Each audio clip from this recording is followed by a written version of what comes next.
56세 김철수 씨는 평범한 회사원이었습니다. 그날도 평소와 다름없이 회사에 출근해 업무를 시작했죠. 그런데 오전 9시 32분, 갑자기 가슴에 쥐어짜는 듯한 통증이 찾아왔습니다. 처음엔 체했나 싶어 물을 마셨지만 통증은 점점 더 심해졌습니다. 동료들이 119에 신고했지만 이미 늦었습니다. 김철수 씨는 병원에 도착하기 전에 의식을 잃었고 응급실에서 심폐소생술을 받았지만 결국 생명을 구하지 못했습니다. 만약 김철수 씨가 증상을 느끼자마자 바로 병원에 갔다면, 만약 주변 사람들이 심근경색의 증상을 알고 있었다면 오늘 이야기는 달라졌을 겁니다. 지금 이 순간에도 당신의 심장은 멈추지 않고 뛰고 있습니다. 1분에 60에서 100번, 하루에 약 10만 번을 뛰면서 전신에 피를 공급하고 있죠. 하지만 만약 이 심장으로 가는 혈관이 갑자기 막힌다면 단 몇 분 만에 생사를 가르는 상황이 벌어집니다. 오늘 우리는 침묵의 살인자라 불리는 급성 심근경색에 대해 이야기하려 합니다. 이 질병으로부터 자신과 가족을 지키기 위해서는 반드시 알아야 할 생명을 구하는 골든타임에 대해서 말입니다. 한국심장병원 순환기내과 박진우 교수는 말합니다. 급성 심근경색은 예고 없이 찾아옵니다. 하지만 올바른 지식과 빠른 대처만 있다면 충분히 극복할 수 있는 질병입니다. 먼저 우리 심장이 어떻게 작동하는지 알아야 합니다. 심장은 우리 몸의 펌프 역할을 하는 근육 덩어리입니다. 성인 주먹 크기 정도의 이 작은 기관이 평생 쉬지 않고 일하면서 온몸에 피를 보냅니다. 하루에 약 7,000리터, 드럼통 35개 분량의 혈액을 펌핑하는 놀라운 일을 해내고 있죠. 이 심장 근육도 다른 근육들처럼 산소와 영양분이 필요합니다. 심장에 산소와 영양분을 공급하는 혈관을 관상동맥이라고 합니다. 마치 심장을 왕관처럼 둘러싸고 있다고 해서 붙은 이름이죠. 관상동맥은 주로 3개의 큰 혈관으로 나뉩니다. 좌주간지, 좌전하행지, 우관상동맥이 바로 그것입니다. 평소에는 이 관상동맥을 통해 심장 근육에 충분한 피가 공급됩니다. 하지만 여러 원인으로 인해 이 혈관 안쪽 벽에 찌꺼기가 쌓이고 혈관이 점점 좁아지게 됩니다. 이를 동맥경화증이라고 하는데요. 마치 수도관에 녹이 슬어서 물이 잘 안 나오는 것과 비슷한 상황입니다. 동맥경화는 하루아침에 생기는 것이 아닙니다. 10대 후반부터 시작해서 서서히 진행됩니다. 혈관 벽에 콜레스테롤, 칼슘, 염증 세포들이 쌓이면서 플라크라는 덩어리를 만듭니다. 이 플라크가 점점 커지면서 혈관을 좁게 만드는 것이죠. 혈관이 70% 이상 막히면 협심증 증상이 나타날 수 있습니다. 그런데 어느 날 갑자기 이 좁아진 혈관에 혈전이라는 핏덩어리가 생기면서 혈관을 완전히 막아버립니다.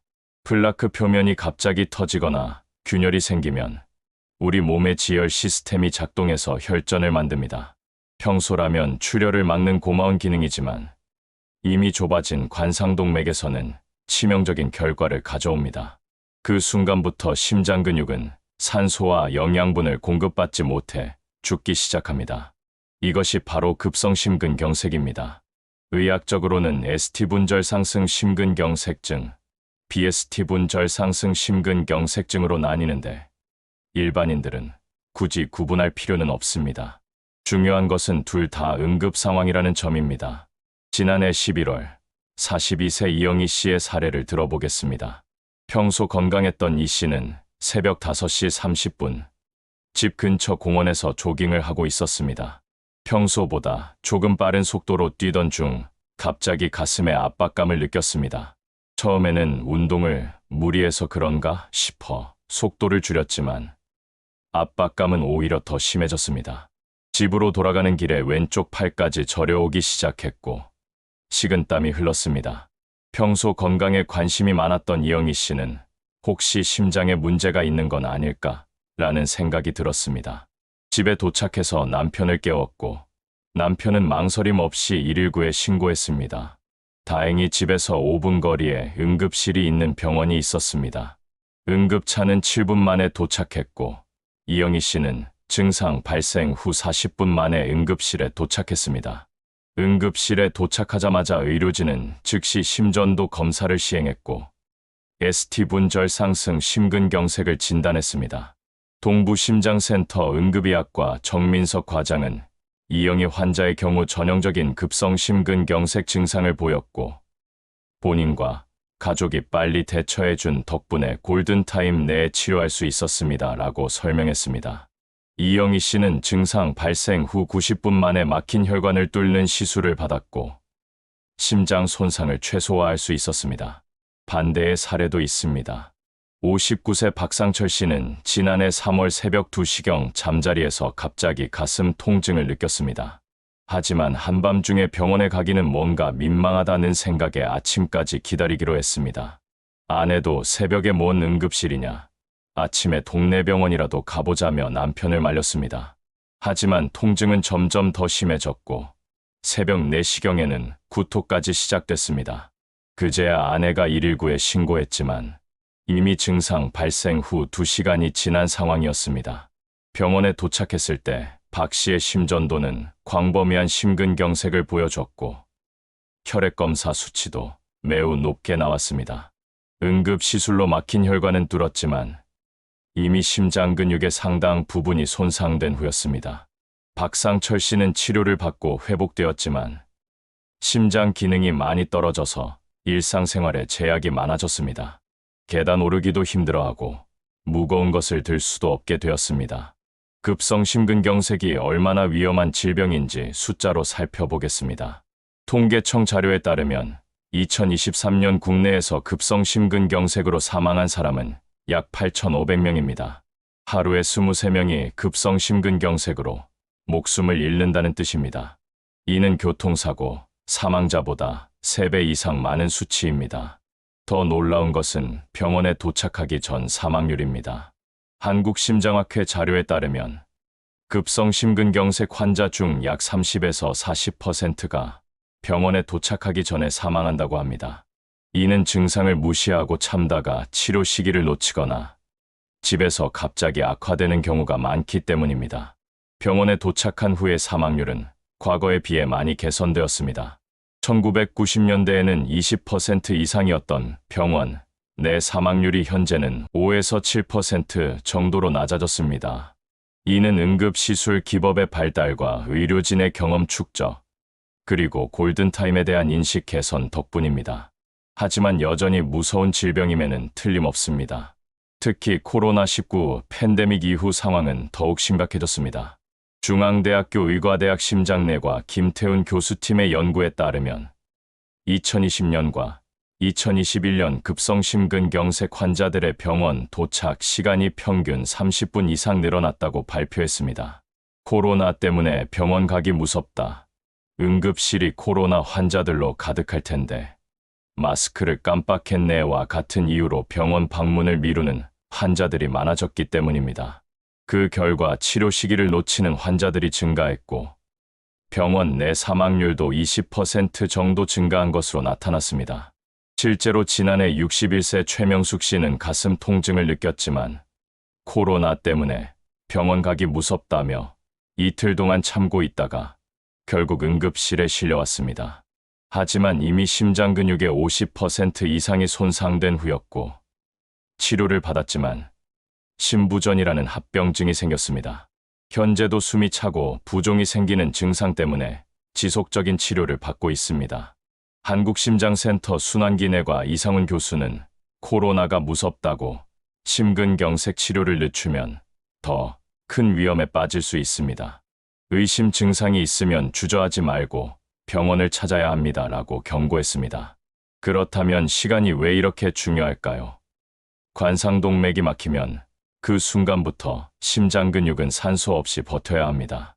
뇌세포가 산소 없이 4, 5분밖에 살지 못하는 것과 달리 심장 근육은 조금 더 오래 버틸 수 있습니다. 하지만 그래도 한계가 있습니다. 의학계에서는 time is muscle, 즉 시간이 근육이다라는 표현을 씁니다. 시간이 지날수록 더 많은 심장 근육이 죽어간다는 뜻입니다. 일반적으로 혈관이 완전히 막힌 후 20에서 30분이 지나면 심장 근육 세포들이 죽기 시작합니다. 그리고 6시간이 지나면 해당 부위의 심장 근육은 거의 되돌릴 수 없는 손상을 입습니다. 서울의료원 심장내과 강시혁 교수는 이렇게 설명합니다. 혈관이 막힌 후 1시간 이내에 치료하면 심장 근육 손상을 90% 이상 막을 수 있습니다. 하지만 3시간이 지나면 50%, 6시간이 지나면 10% 정도만 살릴 수 있습니다. 그 이후에는 손상된 심장 근육을 다시 살리기 어렵습니다. 이것이 바로 골든타임의 과학적 근거입니다. 의학계에서는 증상 발생 후 90분 이내, 늦어도 2시간 이내에 막힌 혈관을 뚫는 치료를 시작해야 한다고 권고합니다. 이를 Door to Balloon Time이라고 하는데, 병원 문에 들어서서도 풍선으로 혈관을 뚫는 치료 발론까지의 시간을 90분 이내로 하자는 목표입니다.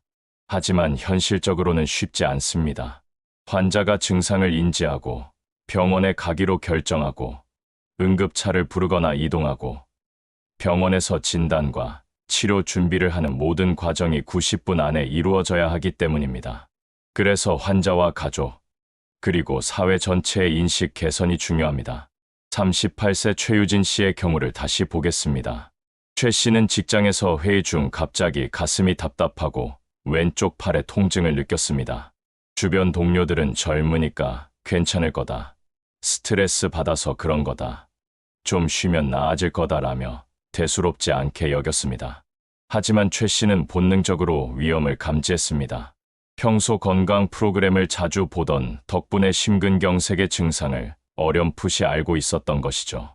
최 씨는 동료들의 만류를 뿌리치고 즉시 병원으로 향했습니다. 다행히 회사에서 15분 거리에 심장센터가 있는 대형 병원이 있었습니다. 국립의료원 심장내과 조성우 교수는 최유진 환자의 경우 증상 발생 25분 만에 응급실에 도착해서 진단을 받았고 45분 만에 막힌 혈관을 뚫는 시술을 시작할 수 있었습니다. 이처럼 빠른 치료 덕분에 심장 손상을 최소화할 수 있었고 현재는 완전히 회복되어 정상적인 생활을 하고 있습니다라고 말했습니다. 최유진 씨는 지금도 그때 주변 사람들 말을 듣고 참았다면 어떻게 되었을지 생각하면 아찔합니다. 내 몸의 신호를 믿고 빨리 병원에 간 것이 생명을 구했습니다라고 회상합니다. 급성 심근경색이 의심되면 병원에서는 어떤 과정을 거칠까요? 먼저 응급실 의료진은 환자의 증상을 듣고 즉시 심전도 검사를 시행합니다. 심전도는 심장의 전기적 활동을 측정하는 검사로 심근경색이 발생했는지, 어느 부위에 발생했는지를 3에서 5분 내에 빠르게 알 수 있습니다. 동시에 혈액 검사를 통해 심장 근육 손상 표지자를 측정합니다. 트로포닌이라는 효소가 대표적인데 심장 근육이 손상되면 혈액으로 방출되는 특별한 단백질입니다. 이 수치가 높으면 심근경색을 확진할 수 있습니다. 최근에는 고감도 트로포닌 검사로 더욱 정확하고 빠른 진단이 가능해졌습니다. 가슴 X선 촬영과 심장 초음파 검사도 함께 시행됩니다. 가슴 X선으로는 폐부종이나 다른 합병증을 확인하고 심장 초음파로는 심장의 움직임과 기능을 실시간으로 볼 수 있습니다. 심근경색이 발생한 부위의 심장 근육은 수축이 잘 안 되기 때문에 초음파로도 확인이 가능합니다. 진단이 확정되면 즉시 막힌 혈관을 뚫는 치료가 시작됩니다. 현재 가장 효과적인 방법은 1차 경피적 관상동맥 중재술입니다. 쉽게 말해서 심혈관 조영술이라고 하는 시술입니다. 팔이나 다리, 주로 손목 혈관을 통해 가느다란 관을 넣어서 심장 혈관까지 보낸 다음 조영제를 주입해서 막힌 부위를 정확히 찾습니다.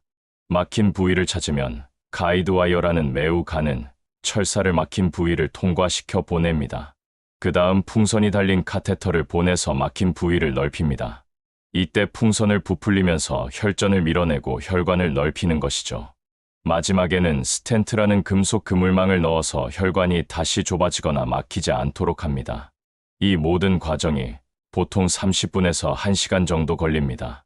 환자는 국소 마취만 하고 의식이 있는 상태에서 시술을 받습니다. 시술 중에 의사와 대화도 가능하고 모니터를 통해 자신의 심장혈관이 뚫리는 모습을 직접 볼 수도 있습니다. 대한의료원 심장내과 박덕우 교수는 과거에는 심근경색 치료가 내과적 치료, 즉 약물 치료가 주를 이뤘습니다. 하지만 현재는 응급 시술이 표준 치료가 되었고 성공률도 95% 이상으로 매우 높습니다라고 설명했습니다. 하지만 모든 환자가 이런 시술을 받을 수 있는 것은 아닙니다. 시술이 가능한 병원이 주변에 없거나 시술까지 너무 오래 걸릴 것으로 예상되면 혈전용해제라는 약물을 사용하기도 합니다. 이는 혈전을 녹여서 혈관을 뚫는 방법인데 시술보다는 효과가 떨어지지만 신속하게 시행할 수 있다는 장점이 있습니다. 하지만 안타깝게도 모든 환자가 좋은 결과를 얻는 것은 아닙니다. 65세 김영수 씨의 경우를 보겠습니다. 김 씨는 새벽 3시경 잠자리에서 가슴 통증을 느꼈습니다. 하지만 나이 들어서 여기저기 아픈 게 당연하지라며 대수롭지 않게 여겼습니다. 아내도 소화가 안 돼서 그런가 보다며 소화제를 먹였습니다. 하지만 통증은 점점 더 심해졌고 새벽 5시경에는 식은땀까지 나기 시작했습니다. 그때야 김 씨 부부는 뭔가 이상하다고 느꼈지만 여전히 새벽에 응급실 가기는 민망하다는 생각에 아침까지 기다렸습니다. 오전 8시가 되어서야 동네 병원을 찾았는데 의사는 즉시 큰 병원 응급실로 가라고 했습니다.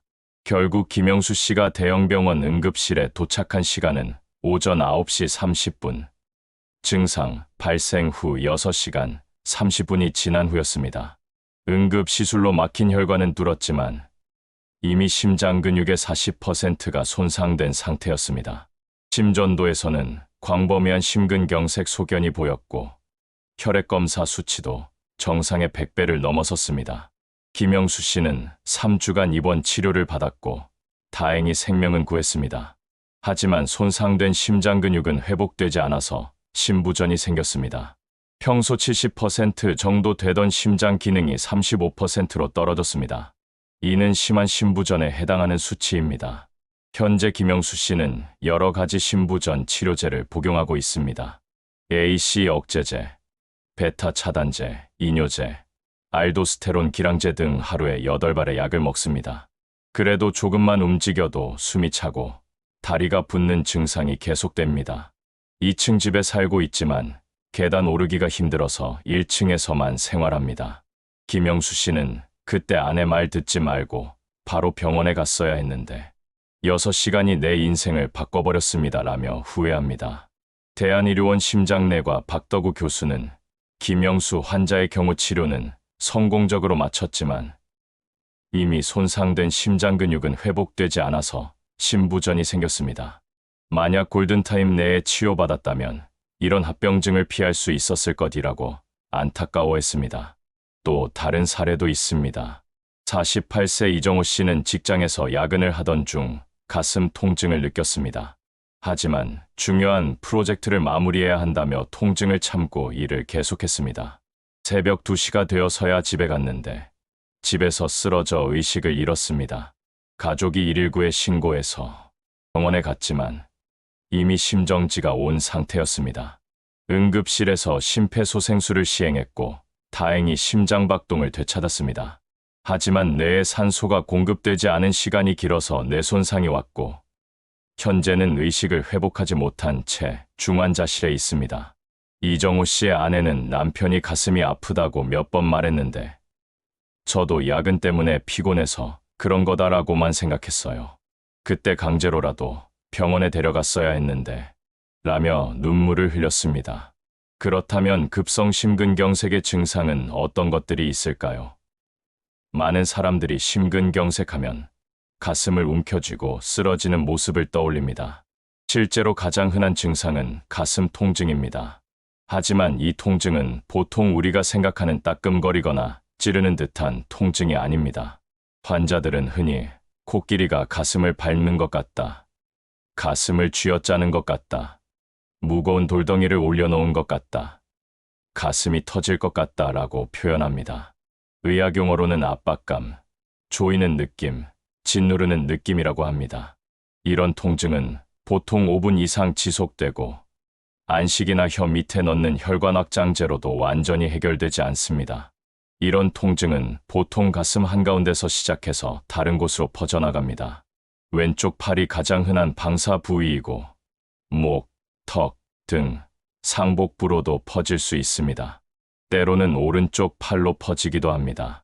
특히 여성의 경우 가슴 통증 없이 목이나 턱 통증만 호소하는 경우도 있어서 주의가 필요합니다. 통증과 함께 나타나는 다른 증상들도 있습니다. 식은땀이 대표적입니다. 특별히 더운 것도 아닌데 갑자기 온몸에 식은땀이 흐르기 시작합니다. 숨이 차는 증상도 흔합니다. 마치 달린 후처럼 숨이 가쁘고 호흡이 얕아집니다. 메스꺼움이나 구토 증상이 동반되기도 합니다. 어떤 사람들은 갑자기 극도의 피로감을 느낍니다. 이상하게 힘이 하나도 없다. 갑자기 모든 기운이 빠진다고 표현하기도 합니다. 어지럼증이나 실신을 하는 경우도 있습니다. 불안감이나 공포감, 죽을 것 같다는 느낌을 호소하는 환자들도 많습니다. 하지만 모든 사람이 전형적인 증상을 보이는 것은 아닙니다. 72세 정순자 씨의 경우가 그렇습니다. 정 씨는 가슴 통증 없이 단지 왼쪽 어깨가 계속 아프다고만 호소했습니다. 처음에는 어깨 결렸나 보다며 파스를 붙이고 마사지도 받았지만 통증은 계속되었습니다. 며칠 후 어깨 통증과 함께 소화가 잘 안 되고 속이 메스꺼운 증상이 시작되었습니다. 가족들은 어깨 결린 게 뭐 대수냐, 소화불량이니까 소화제나 먹으라며 대수롭지 않게 여겼습니다. 하지만 며느리가 시어머니가 평소와 다르게 계속 아프다고 하시네 하며 이상함을 느끼고 병원에 데려갔습니다. 응급실에서 시행한 심전도와 혈액검사 결과 급성 심근경색이었습니다. 정순자 씨는 가슴은 전혀 아프지 않았는데 어깨만 아팠어요. 설마 이게 심장병일 줄은 꿈에도 몰랐습니다 라고 말했습니다. 한국의료원 응급의학과 윤성민 교수는 특히 당뇨병이 있거나 고령의 환자들은 전형적인 가슴 통증 대신 어깨나 등 통증, 소화불량, 호흡곤란 같은 애매한 증상만 나타날 수 있습니다.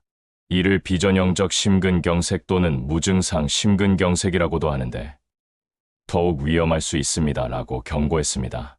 당뇨병 환자들이 비전형적 증상을 보이는 이유는 당뇨합병증으로 인한 신경 손상 때문입니다.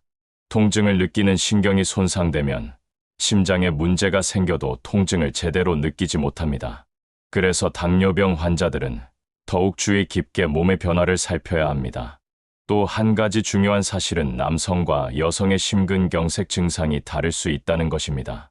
남성들은 대부분 전형적인 가슴 통증을 보이지만 여성들은 비전형적인 증상이 더 흔하게 나타납니다.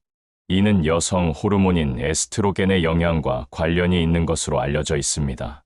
여성들에게 더 흔한 증상들은 다음과 같습니다. 메스꺼움이나 구토, 어지럼증, 극도의 피로감, 호흡곤란, 목이나 턱 통증, 어깨나 등 통증 등입니다. 이런 증상들은 감기나 소화불량, 스트레스로 인한 증상과 비슷해서 심근경색으로 생각하기 어렵습니다. 그 때문에 여성들의 심근경색 진단이 늦어지는 경우가 많습니다. 실제로 45세 직장인 이미경 씨는 회사에서 갑자기 구토와 어지럼증을 느꼈습니다. 동료들은 감기 걸린 것 같다. 스트레스 받아서 그런 거다. 집에 가서 쉬어라 라고 했습니다. 이미경 씨 자신도 처음에는 어제 야근해서 피곤한가 보다라고 생각했습니다. 하지만 30분이 지나도 증상이 나아지지 않고 오히려 더 심해졌습니다. 특히 왼쪽 어깨에도 묵직한 느낌이 들기 시작했습니다. 평소 건강에 관심이 많았던 이미경 씨는 혹시 심장에 문제가 있는 건 아닐까 하는 생각이 들어 병원을 찾았습니다. 응급실에서 시행한 검사 결과 급성 심근경색이었습니다. 다행히 빠른 진단과 치료로 완전히 회복될 수 있었습니다. 이미경 씨는 만약 동료들 말대로 집에 가서 쉬었다면 어떻게 되었을지 생각하면 아찔합니다. 여성도 심근경색이 올 수 있다는 것을 많은 사람들이 알았으면 좋겠어요 라고 말했습니다. 서울심장센터 순환기내과 한기영 교수는 여성들의 비전형적인 증상을 간과하면 치료 시기를 놓칠 수 있어 더욱 주의가 필요합니다.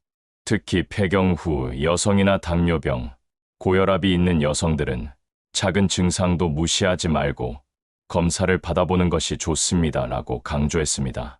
그렇다면 누가 심근경색에 더 위험할까요? 심근경색 위험 요인은 크게 수정할 수 없는 요인과 수정할 수 있는 요인으로 나뉩니다. 수정할 수 없는 요인들부터 살펴보겠습니다. 가장 중요한 것은 나이입니다. 남성은 45세 이후, 여성은 폐경 후인 55세 이후부터 위험도가 급격히 증가합니다. 나이가 10세 증가할 때마다 심근경색 위험도는 약 2배씩 증가한다고 알려져 있습니다. 성별도 중요한 요인입니다. 남성이 여성보다 심근경색 위험도가 이에 2~3배 높습니다. 하지만 여성도 폐경 후에는 위험도가 급격히 증가해서 70세 이후에는 남녀 차이가 거의 없어집니다. 이는 여성 호르몬인 에스트로겐이 혈관을 보호하는 역할을 하기 때문입니다. 가족력도 매우 중요합니다. 부모나 형제자매 중에 심근경색이나 협심증을 앓은 사람이 있다면 위험도가 2~3배 높아집니다. 특히 남성은 55세 이전, 여성은 65세 이전에 심혈관 질환이 발생한 가족이 있다면 더욱 주의해야 합니다. 이는 유전적 요인과 함께 비슷한 생활환경과 습관을 공유하기 때문입니다. 수정할 수 있는 요인들은 더욱 중요합니다. 왜냐하면 우리가 노력해서 바꿀 수 있기 때문입니다. 가장 위험한 것은 흡연입니다. 흡연은 심근경색 위험을 2배에서 4배 증가시킵니다. 담배 속 니코틴은 혈관을 수축시키고 일산화탄소는 혈액의 산소 운반 능력을 떨어뜨립니다. 또한 담배는 혈전이 잘 생기게 하고 동맥경화를 촉진합니다. 놀라운 것은 간접흡연도 위험하다는 점입니다. 간접흡연에 노출되면 심근경색 위험이 30% 정도 증가한다고 알려져 있습니다. 따라서 가족 중에 흡연자가 있다면 금연을 권하고 본인이 흡연자라면 하루빨리 금연해야 합니다. 당뇨병 환자들의 심근경색 위험도는 정상인의 2배에서 4배에 달합니다. 높은 혈당이 혈관을 손상시키고 동맥경화를 촉진하기 때문입니다. 또한 당뇨병 환자들은 심근경색이 와도 증상을 잘 느끼지 못하는 경우가 많아서 더욱 위험합니다. 최근 특히 우려되는 것은 젊은 층의 심근경색 증가입니다. 과거에는 60대 이후에 주로 발생했던 심근경색이 이제는 30, 40대에서도 자주 볼 수 있게 되었습니다. 건강보험 심사평가원 자료에 따르면 30, 40대 급성 심근경색 환자가 최근 10년간 약 30% 증가했다고 발표했습니다. 39세 IT 회사 직장인 박준혁 씨의 사례가 대표적입니다. 박 씨는 평소 하루 2갑씩 담배를 피우고 주 4, 5일은 야근에 시달렸습니다. 스트레스가 심할 때는 술도 많이 마셨고 운동은 거의 하지 않았습니다. 불규칙한 식사로 인해 체중도 20kg 이상 늘었습니다. 어느 날 새벽 2시 야근을 마치고 집에 가던 중 갑자기 가슴을 움켜쥐고 쓰러졌습니다. 다행히 지나가던 행인이 119에 신고해서 병원으로 이송되었습니다. 검사 결과 좌전하행질환은 큰 혈관이 완전히 막힌 급성 심근경색이었습니다. 응급시술로 생명은 구했지만 박 씨에게는 큰 충격이었습니다. 아직 39인데 심근경색이 올 줄은 꿈에도 몰랐어요. 담배는 언젠가 끊어야지 하면서도 계속 미루고 건강검진도 귀찮다고 받지 않았는데 정말 후회됩니다 라고 말했습니다.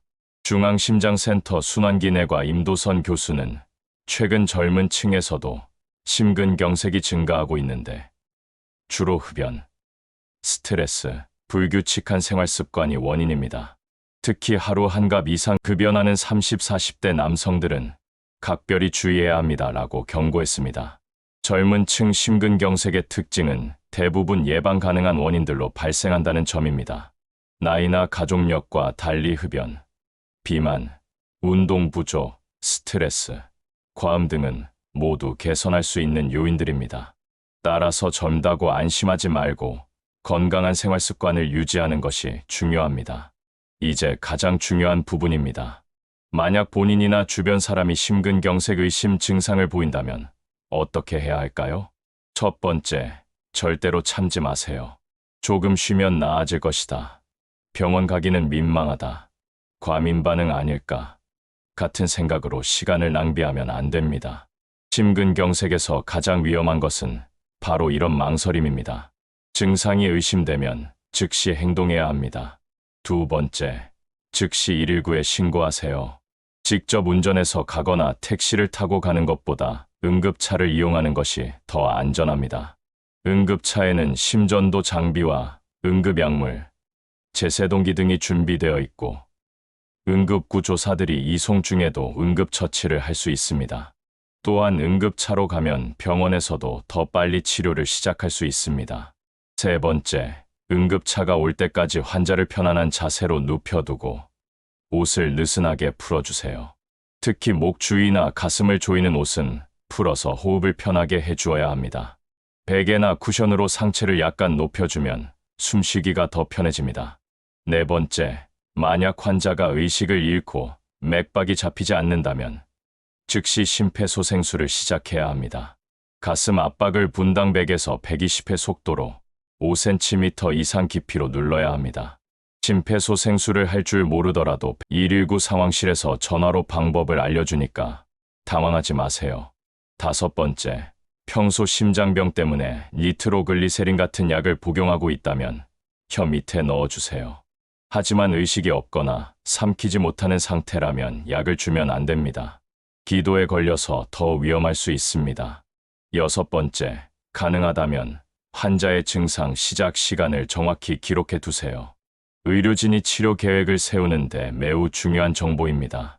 또한 평소 복용하는 약물이 있다면 함께 가져가세요. 67세 홍성기 씨와 그의 아내 이옥순 씨의 사례는 올바른 대처의 중요성을 잘 보여줍니다. 홍 씨가 밤 11시경 잠자리에서 갑자기 가슴 통증을 호소했을 때 이옥순 씨는 처음에는 소화가 안 돼서 그런가? 라고 생각했습니다. 하지만 10분이 지나도 통증이 계속되고 식은땀까지 나기 시작하자 뭔가 이상하다고 느꼈습니다.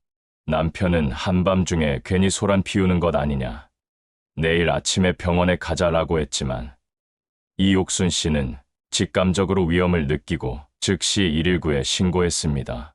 그때 남편 말을 듣고 아침까지 기다렸다면 어떻게 되었을지 생각하면 아찔해요. 밤이라고 주저하지 말고 바로 응급차를 부른 것이 남편 생명을 구했어요 라고 이옥순 씨는 말합니다. 대한병원 응급의학과 김준환 교수는 홍성기 환자의 경우 아내의 빠른 판단과 대처 덕분에 증상 발생 후 50분 만에 응급실에 도착해서 골든타임 내에 치료받을 수 있었습니다. 가족이나 주변 사람들의 역할이 얼마나 중요한지 보여주는 사례입니다 라고 평가했습니다. 응급 상황에서 도움이 되려다가 오히려 해를 끼칠 수 있는 행동들도 있습니다. 첫 번째, 환자에게 물을 먹이거나 약을 함부로 먹이지 마세요. 의식을 잃을 수 있는 상황에서 물이나 약이 기도를 막을 수 있습니다. 또한 병원에서 응급 시술을 할 때 위 내용물이 있으면 위험할 수 있습니다. 두 번째, 등을 두드리거나 몸을 흔들지 마세요. 심장에 무리를 줄 수 있고 부정맥을 유발할 수 있습니다. 환자가 의식이 없더라도 조용히 지켜보면서 호흡과 맥박만 확인하세요. 세 번째, 괜찮다, 곧 나아질 거다라며 환자를 달래려 하지 마세요. 물론 환자를 안심시키려는 좋은 의도이지만 신속한 조치가 필요한 응급 상황임을 인식하지 못하게 할 수 있습니다. 네 번째, 가슴 통증이 있다고 해서 무조건 아스피린을 먹이지 마세요. 아스피린은 혈전을 예방하는 효과가 있어서 심근경색에 도움이 될 수 있지만 출혈 위험도 있습니다. 특히 뇌출혈이나 위장관 출혈이 있는 경우에는 매우 위험할 수 있으므로 의료진의 지시 없이는 함부로 주면 안 됩니다. 다섯 번째, 환자를 억지로 일으켜 세우거나 걷게 하지 마세요. 심장에 부담을 주어서 증상을 악화시킬 수 있습니다. 편안하게 누워있는 것이 가장 좋습니다. 만약 환자가 의식을 잃고 호흡이 멈춘다면 즉시 심폐소생술을 시작해야 합니다. 심정지가 발생하면 4에서 6분 이내에 뇌사가 시작되기 때문에 119가 올 때까지 기다릴 수 없습니다. 심폐소생술 방법은 다음과 같습니다. 먼저 환자의 의식과 호흡을 확인합니다. 어깨를 가볍게 두드리며 괜찮으세요? 라고 큰 소리로 부르세요. 반응이 없고 정상적인 호흡이 없다면 즉시 119에 신고하고 심폐소생술을 시작합니다. 환자를 단단하고 평평한 바닥에 눕히고 머리를 뒤로 젖히고 턱을 들어 올려서 기도를 열어줍니다. 그 다음 양 젖꼭지를 잇는 선의 중앙, 즉 가슴 정중앙에 한쪽 손바닥을 대고 그 위에 다른 손을 포개서 손가락을 깍지 낍니다. 팔꿈치를 곧게 펴고 어깨를 손목 바로 위에 위치시킨 후 체중을 이용해서 가슴을 5에서 6cm 깊이로 압박합니다. 압박 속도는 분당 100에서 120회입니다. 하나, 둘, 셋 하며 세어가면서 10회 압박한 후 인공호흡을 2회 시행하고 다시 30회 압박을 반복합니다. 52세 택시기사 김동수 씨는 심폐소생술로 목숨을 구한 사례입니다. 김 씨가 운전 중 갑자기 의식을 잃고 차가 가로수에 충돌했습니다. 지나가던 시민 박영수 씨가 즉시 119에 신고하고 심폐소생술을 시작했습니다. 박영수 씨는 평소 응급처치 교육을 받은 적이 있어서 당황하지 않고 심폐소생술을 시행했습니다. 8분 후 119가 도착했을 때까지 쉬지 않고 가슴 압박을 계속했고 응급차에서 자동 제세동기로 전기 충격을 가한 후 김동수 씨의 심장박동이 돌아왔습니다. 김동수 씨는 현재 완전히 회복되어 정상 생활을 하고 있습니다. 박영수 씨가 심폐소생술을 해주지 않았다면 지금의 제가 없었을 것입니다. 정말 고마운 분이에요 라고 말합니다.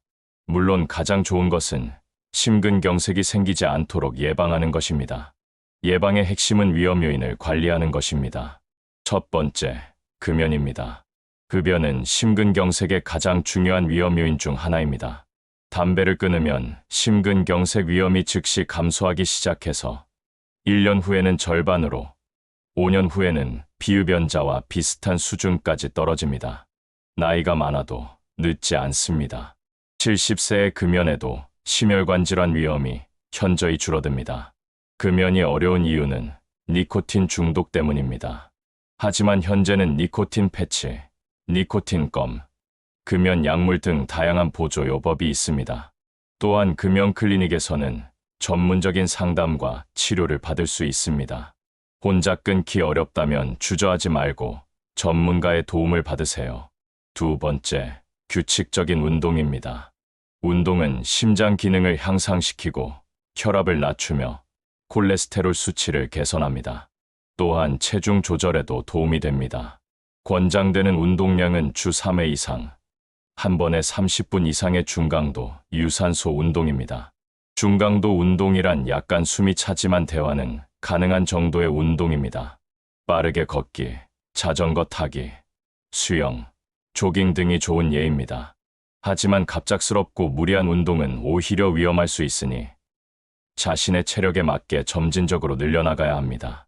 특히 40세 이후에는 운동을 시작하기 전에 의사와 상담하는 것이 좋습니다. 필요하면 운동부하 검사를 받아서 안전한 운동 강도를 확인하세요. 심장병이 있는 분들은 반드시 의사의 지도하에 운동해야 합니다. 세 번째, 식습관 개선입니다. 심장 건강에 좋은 식단의 원칙은 간단합니다. 짜고 기름진 음식을 피하고 신선한 채소와 과일을 충분히 섭취하세요. 특히 포화지방과 트랜스지방을 줄이고 불포화지방을 늘리는 것이 중요합니다. 구체적으로는 튀긴 음식, 가공육, 인스턴트 음식을 줄이고 생선, 견과류, 올리브오일, 전곡류를 늘려야 합니다. 염분 섭취는 하루 5g 이하로 제한해야 합니다. 이는 소금 1작은술 정도에 해당합니다. 술은 남성은 하루 2잔, 여성은 1잔 이하로 제한하는 것이 좋습니다. 네 번째, 체중 관리입니다. 비만은 독립적인 심혈관 질환 위험 요인입니다. 특히 복부 비만이 더 위험한데 남성은 허리둘레 90cm 35인치, 여성은 85cm 33인치 이상이면 위험합니다. 체질량 지수 BMI는 25 미만을 유지하는 것이 좋습니다. 다섯 번째, 스트레스 관리입니다. 만성적인 스트레스는 혈압을 높이고 혈관을 손상시켜 심근경색 위험을 증가시킵니다. 충분한 수면, 취미 활동, 명상이나 요가 같은 이완 기법을 통해 스트레스를 관리하는 것이 중요합니다. 특히 수면은 매우 중요합니다. 하루 7-8시간의 충분한 수면을 취해야 합니다. 수면 부족은 스트레스 호르몬을 증가시키고 혈압을 높여서 심혈관 질환 위험을 증가시킵니다. 여섯 번째, 정기적인 검진입니다.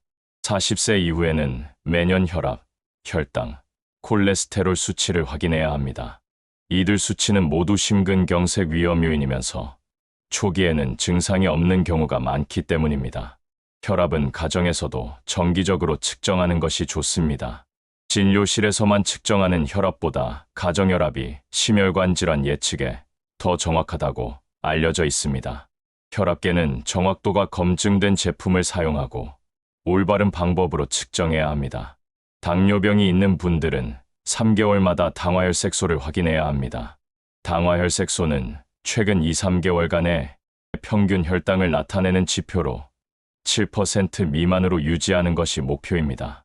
특히 가족력이 있거나 위험 요인이 많은 분들은 심장 전문의와 상담해서 필요한 경우 정밀 검사를 받는 것이 좋습니다.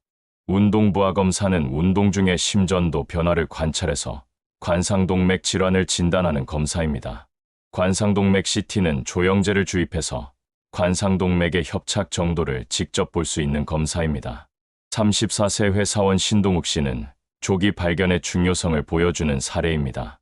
신 씨는 아버지가 52세에 심근경색으로 돌아가신 가족력이 있어서 30세부터 매년 심장검진을 받고 있었습니다. 평소 특별한 증상은 없었지만 최근 관상동맥 CT 검사에서 좌전아행지의 70% 협착이 발견되었습니다. 아직 증상이 없는 상태에서 발견되어 약물 치료를 시작했고 3개월 후 추적 검사에서 별다른 진행이 없어서 지속적으로 경과를 관찰하고 있습니다. 만약 증상이 생길 때까지 기다렸다면 급성 심근경색으로 이어질 가능성이 높았을 것입니다. 한국심장센터 심장내과 김중선 교수는 신동욱 환자처럼 가족력이 있는 분들은 젊어도 정기검진을 받아서 미리 발견하고 치료하는 것이 중요합니다. 특히 증상이 없어도 검사로 발견되는 관상동맥 질환을 무증상 관상동맥 질환이라고 하는데 적절한 치료를 받으면 심근경색을 예방할 수 있습니다. 라고 조언했습니다. 고혈압, 당뇨병, 고지혈증이 있는 분들은 약물 치료도 중요합니다. 이들 질환은 모두 심근경색의 주요 위험 요인이므로 적극적으로 치료해야 합니다. 고혈압 치료제는 여러 종류가 있습니다. AC 억제제나 ARB는 혈관을 확장시켜서 혈압을 낮추고 심장과 콩팥을 보호하는 효과도 있습니다. 베타 차단제는 심장 박동수를 줄여서 심장의 부담을 덜어줍니다. 칼슘 채널 차단제는 혈관을 확장시키고 이뇨제는 체내 수분을 배출해서 혈압을 낮춥니다. 대부분의 환자들은 2가지 이상의 약물을 병용해야 합니다. 약물 복용을 꺼려하는 분들이 많지만 고혈압으로 인한 합병증이 훨씬 더 위험합니다. 의사의 지시에 따라 꾸준히 복용하는 것이 중요합니다. 당뇨병 치료제도 다양합니다. 메트포르민은 1차 치료제로 가장 많이 사용되며 혈당을 낮출 뿐만 아니라 심혈관 보호 효과도 있습니다. 고지혈증 치료의 핵심은 스타틴입니다. 스타틴은 콜레스테롤 합성을 억제해서 LDL 콜레스테롤을 낮추는 약물입니다. 또한 콜레스테롤을 낮추는 효과 이외에도 혈관 보호 효과가 있어서 심혈관 질환 예방에 매우 중요합니다. 일부 환자들은 스타틴 복용을 꺼려하는데 주로 근육통이나 간 손상에 대한 우려 때문입니다. 하지만 이런 부작용은 매우 드물고 대부분 가역적입니다. 스타틴의 심혈관 질환 예방 효과는 명확히 입증되어 있으므로 의사가 처방했다면 꾸준히 복용하는 것이 좋습니다. 불행히도 심근경색을 경험한 분들은 어떻게 관리해야 할까요? 심근경색 후 관리는 재발 방지와 합병증 예방이 목표입니다. 먼저 약물 치료입니다. 심근경색 후에는 보통 이중항열소 판요법을 시행합니다. 아스피린과 클로피도그레를 함께 복용해서 혈전 생성을 막습니다. 또한 AC 억제제나 ARB, 베타 차단제, 스타틴을 함께 복용하는 것이 표준 치료입니다. 이들 약물은 생존율을 높이고 재발을 예방하는 효과가 입증되어 있습니다. 부작용이 걱정되더라도 임의로 중단하면 안 되고 반드시 의사와 상의해야 합니다. 심장재활도 중요합니다. 심장재활은 운동요법, 교육, 상담을 포함한 포괄적인 치료 프로그램입니다. 적절한 운동을 통해 심장 기능을 향상시키고 교육을 통해 올바른 생활 습관을 익힙니다. 61세 서정훈 씨는 심근경색 후 심장재활의 중요성을 보여주는 사례입니다. 서 씨는 3년 전 광범위한 급성 심근경색으로 생사의 갈림길에 섰었습니다. 응급시술로 생명은 구했지만 심장 기능이 40%로 떨어진 상태였습니다. 의사는 적극적인 심장재활을 권했고 서 씨는 8주간의 병원 기반 심장재활 프로그램에 참여했습니다. 처음에는 5분 걷는 것도 힘들었지만 점진적으로 운동량을 늘려갔습니다. 또한 금연, 식단 조절, 스트레스 관리 등 생활 습관도 완전히 바꿨습니다. 현재 서정훈 씨의 심장 기능은 55%로 크게 개선되었고 하루 30분씩 걷기 운동을 규칙적으로 하고 있습니다. 심근경색이 제 인생을 바꿨습니다. 오히려 더 건강한 생활을 하게 되었고 건강의 소중함을 깨달았습니다. 라고 말합니다. 심장재활의 효과는 과학적으로 입증되어 있습니다. 심장재활에 참여한 환자들은 그렇지 않은 환자들에 비해 사망률이 20에서 30% 감소하고 재입원율도 현저히 줄어듭니다. 또한 삶의 질도 크게 향상됩니다. 심근경색으로부터 생명을 구하기 위해서는 개인의 노력만으로는 부족합니다. 사회 전체의 인식 개선과 응급처치, 교육 확산이 필요합니다. 현재 우리나라의 심폐소생술 교육 이수율은 20% 정도에 불과합니다. 선진국에 비해 매우 낮은 수준입니다. 응급 상황에서 주변 사람이 심폐소생술을 시행하면 생존율이 2~3배 증가한다는 것을 고려하면 더 많은 사람들이 응급처치를 배워야 합니다. 학교에서는 학생들에게 응급처치 교육을 의무화하고 직장에서도 정기적인 교육을 시행해야 합니다. 또한 공공장소의 자동 제세동기 설치를 확대하고 사용법에 대한 교육도 함께 이루어져야 합니다. 43세 주부 김미영 씨는 응급처치 교육의 중요성을 실감한 사례입니다. 김 씨는 작년에 동네 보건소에서 시행한 심폐소생술 교육을 받았습니다. 혹시 모르니까 한번 배워두자는 생각이었습니다. 몇 달 후, 김 씨는 마트에서 쇼핑을 하던 중 앞에 있던 60대 남성이 갑자기 쓰러지는 것을 목격했습니다. 주변 사람들이 당황하고 있을 때, 김 씨는 침착하게 119에 신고하고 심폐소생술을 시작했습니다. 6분 후 119가 도착했을 때까지 쉬지 않고 가슴 압박을 계속했고 병원에서 환자는 의식을 회복했습니다. 그 남성은 급성 심근경색으로 심정지가 왔던 것으로 밝혀졌습니다. 김미영 씨는 교육을 받을 때는 나에게 이런 일이 생기겠어 라고 생각했는데 정말 실제로 써먹게 되었어요.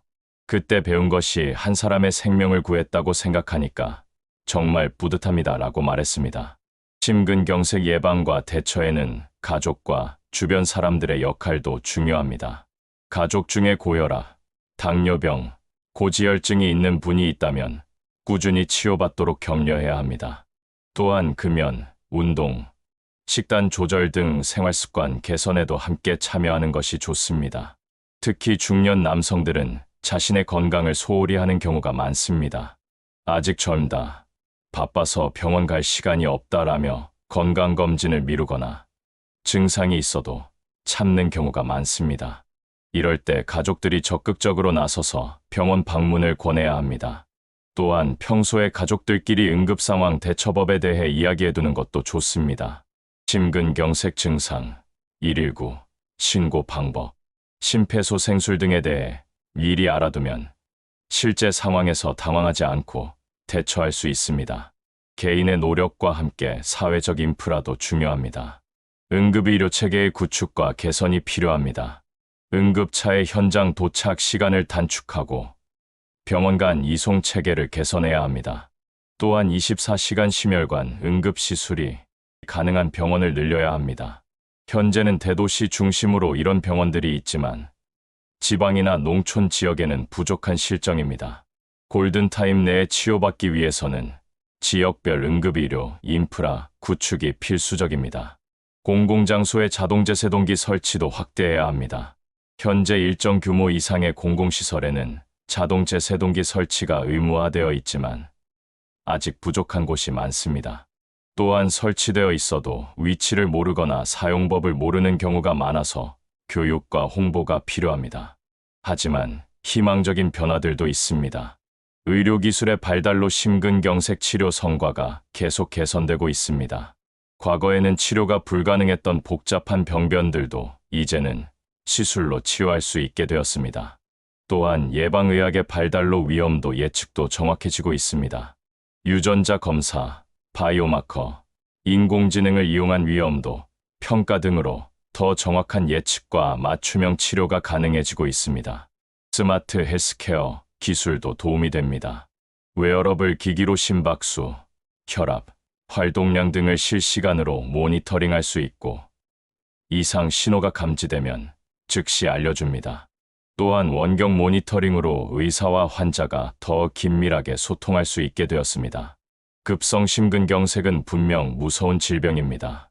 하지만 올바른 지식과 적절한 대처만 있다면 충분히 극복할 수 있습니다. 무엇보다 중요한 것은 증상을 알아보고 골든타임 내에 적절한 치료를 받는 것입니다. 그리고 평소 건강한 생활 습관을 유지해서 예방하는 것이 무엇보다 중요합니다. 기억하세요. 가슴을 쥐어짜는 듯한 통증, 식은땀, 호흡곤란, 왼쪽 팔 저림 같은 의심 증상이 나타나면 주저하지 말고 즉시 119에 전화하세요. 괜찮겠지. 조금 쉬면 나아질 거야 라는 생각으로 시간을 낭비하지 마세요. 여러분의 빠른 판단이 생명을 살릴 수 있습니다. 나이나 성별에 관계없이 누구에게나 찾아올 수 있는 질병이니만큼 평소에 관심을 갖고 대비하는 자세가 필요합니다. 정기검진을 받고 위험 요인을 관리하며 건강한 생활 습관을 유지하세요. 또한 가족과 주변 사람들도 함께 관심을 갖고 서로를 챙겨주세요. 응급처치 교육도 꼭 받으시기 바랍니다. 언제 어디서 응급 상황이 벌어질지 모릅니다. 여러분이 배운 응급처치가 누군가의 소중한 생명을 구할 수 있습니다. 마지막으로 다시 한번 강조하지만 심근경색의 가장 큰 적은 시간입니다. 증상이 의심되면 1초도 지체하지 말고 119에 신고하세요. 골든타임을 놓치면 되돌릴 수 없습니다. 하지만 골든타임 내에 치료받으면 대부분 완전히 회복될 수 있습니다. 여러분의 소중한 생명과 건강은 바로 여러분의 손에 달려 있습니다. 오늘부터라도 건강한 생활 습관을 시작하고 응급 상황에 대비한 지식을 쌓아보시기 바랍니다. 그리고 주변에도 이런 정보를 널리 알려서 더 많은 생명을 구할 수 있도록 함께 노력합시다. 건강한 심장, 건강한 삶. 그것은 바로 여러분의 선택에서 시작됩니다.